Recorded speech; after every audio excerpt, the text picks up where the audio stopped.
Elena es profesora de Economía Aplicada en la Facultad de Ciencias Económicas de Sarrico.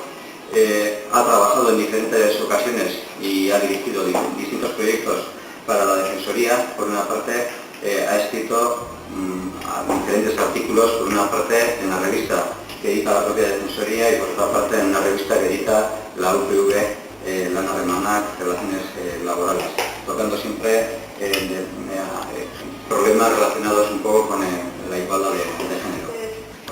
Conclusiones que me gustaría compartir con todas las personas que están aquí. Ya he comentado que el título de mi presentación es un poco genérico, pero yo me voy a centrar en tres aspectos fundamentales.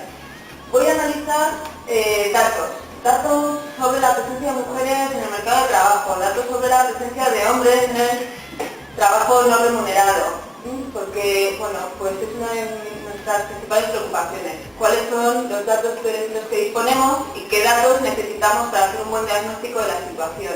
Hay un problema ahí con las estadísticas, porque están creadas hace muchos años, la concepción de trabajo pues es la que es. Entonces ahí hay un buen trabajo para realizar a futuro. Pero por no centrarme en este tema, luego en segundo lugar voy a hablar de la reciente literatura sobre la vertiente empresarial de la igualdad de género. Es decir, cada vez hay más trabajos que enfatizan que las empresas están desaprovechando el talento, que las economías en general están desaprovechando el talento de las mujeres. Bueno, pues voy a hacer un pequeño resumen de los puntos que se trata bajo este epígrafe.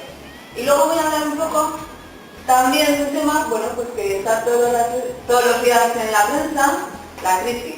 ¿Cómo afecta al tema de la igualdad? Me parece que es muy interesante y además pues hay trabajos que están teniendo en cuenta pues, la influencia de la crisis o la influencia de los malos resultados empresariales en las promociones profesionales de las mujeres.